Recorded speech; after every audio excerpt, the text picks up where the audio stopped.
Hello students, welcome to Legacy IAS Academy. In this video, we are going to discuss about a significant development that has happened as far as the counter Naxal operations in India is concerned, because it seems that a dreaded Maoist leader who goes by the name of Basavaraju has been killed in the encounter carried out by the security forces. So this is a very significant development because many of the experts argue that it is perhaps can be considered as one of the most successful security operations carried out by the Indian security forces, not only in last few years but even in last 2 decades as far as the Maoist insurgency is concerned. They have claimed that they have killed the CPI Maoist, that is the general the umbrella organization which is largely made or has been created by the merger of different other Maoist groups as such. The general secretary of this group CPIM, Nambala Keshavrao, which was the actual name which goes by, and also the alias Basavaraju was used for him, along with 27 other Naxal cadres have been killed and encounter carried out in the Chhattisgarh.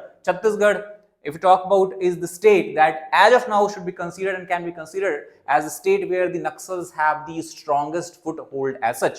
In other areas, in other state, we have seen a continuous decline of Naxal, and it seems that Naxals are now continuously concentrating around the Chhattisgarh and in the border areas as such.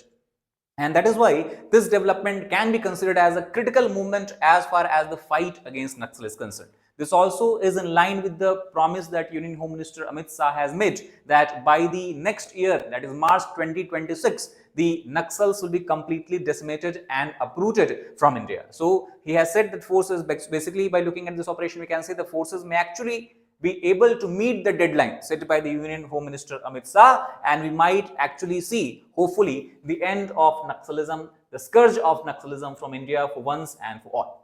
Now, if we try to understand about the Basavaraju, how he rose to the ranks of being the General Secretary of CPIM. So, if you take a look at the background, it is believed that before him, it was the Mupalla Lakshman Rao, alias that you have the Ganapati, as he was called as, was the leader of the organization and the Maoist insurgency movement for almost 25 to 30 years. And somewhere in the back 2017, it seems that Basavaraju has taken control of the organization because of the ill health of the earlier leader.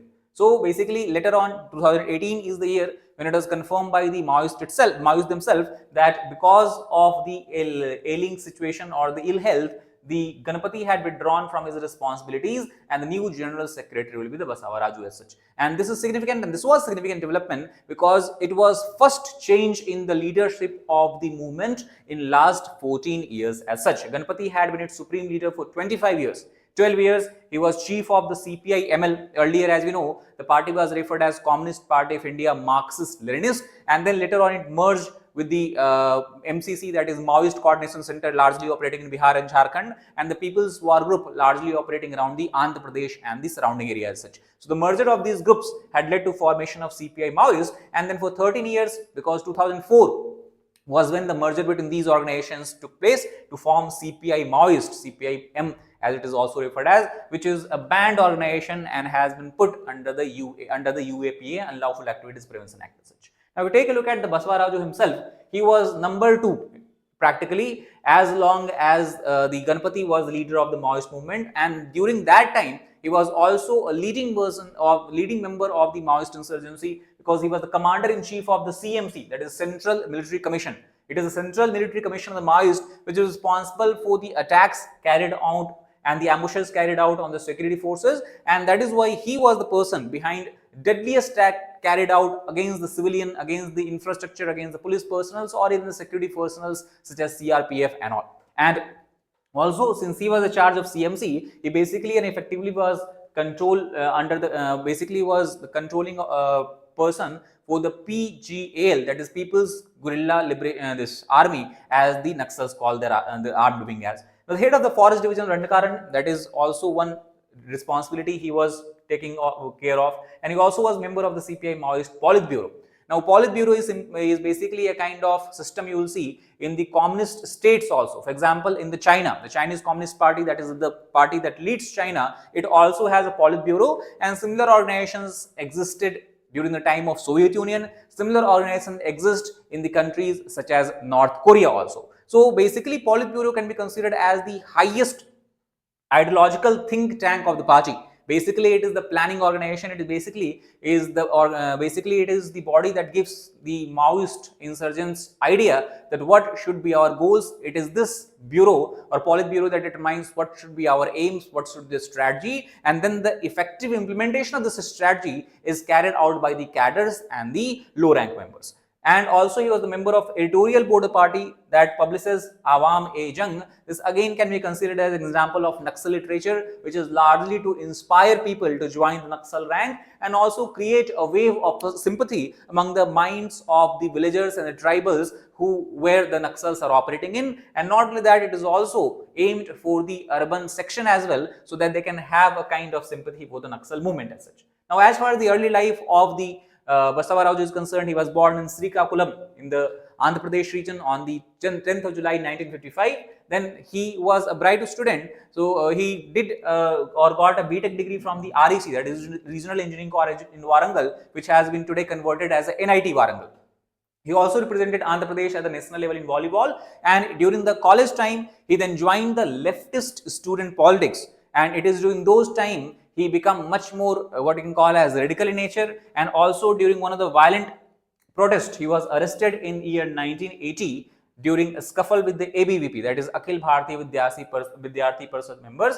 And also interestingly, this is the only time when Basavaraju was actually ever was arrested as such. So he was very much influenced with the ideas of Marx, Lenin and Mao as such.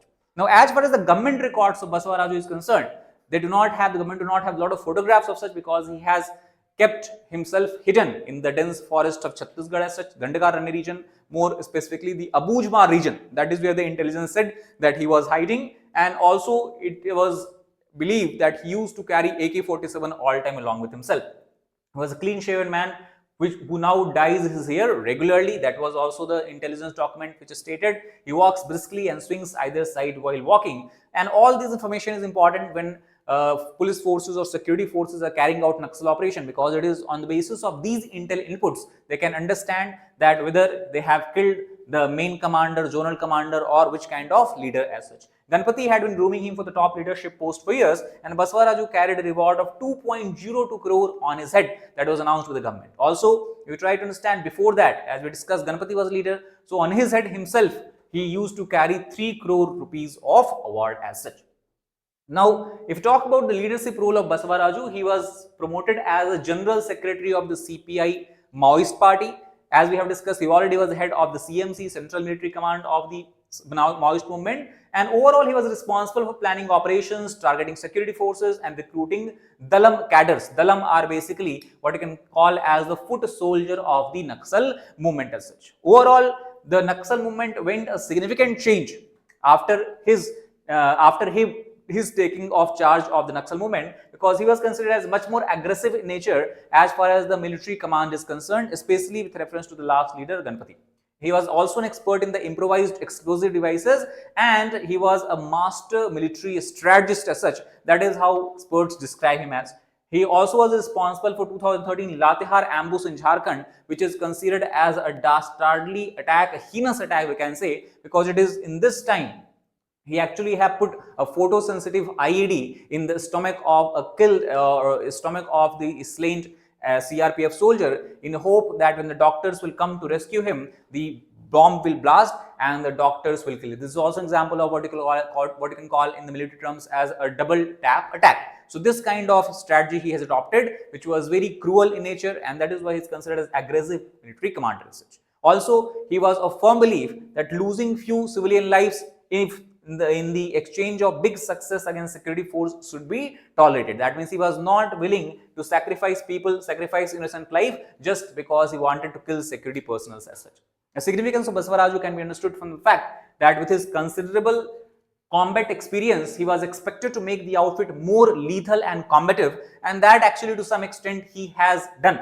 And it was during his time because he has guided several lethal attacks on security forces. We'll talk about those in details also. However, we also have to understand, because of such harsh measures and the cruel measures he has taken, security forces also have responded and have doubled down on him, and that is the reason why we also saw a massive decline of the Naxal movement and serious setback for the Maoists as such. So a lot of successful counter Naxal operations Indian security forces are able to launch, that was during the time of Basavaraju himself. Now, security forces have not only killed hundreds of cadres and leaders in the past few years, but also have advanced deep into Maoist core areas as such. And this we can understand from the simple example that in the year 2010, as per the Ministry of Home Affairs report, around 200 districts of India were severely infested by Naxal problem. In the year 2023, this number has significantly declined in somewhere 50s as such. So almost we can say 4 times decline in the Naxal affected areas, largely we have witnessed in the last 10-12 years. That is because of the successful counter Naxal operations that we have seen as such. Now, if you look at the major attack that was carried out by the Naxals during the Basavaraju's leadership was the 2018 Sukhma. Sukhma again is a region in the Chhattisgarh where 9 CRPF personnel were killed and 6 were injured. 2019 again in Gadchiroli region where you have the landmine blast which killed about 15 police personnel and the driver carrying them. 2021 again Sukhma Bijapur ambush was carried out by Naxals where 22 security personnel were killed and 32 were injured.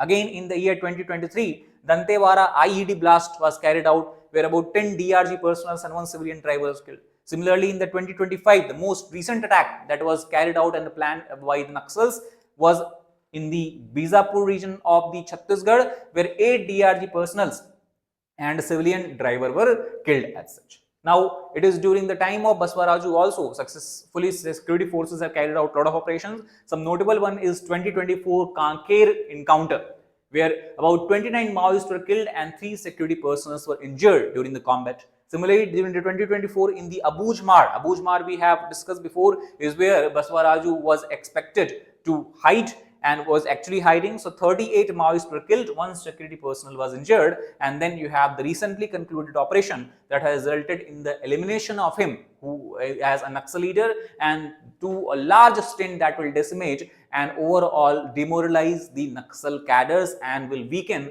Naxal movement as such. So that is all about this particular video. If you like the video, please hit the like button, share it with your aspirants, and subscribe to our channel for more such content. Thank you very much.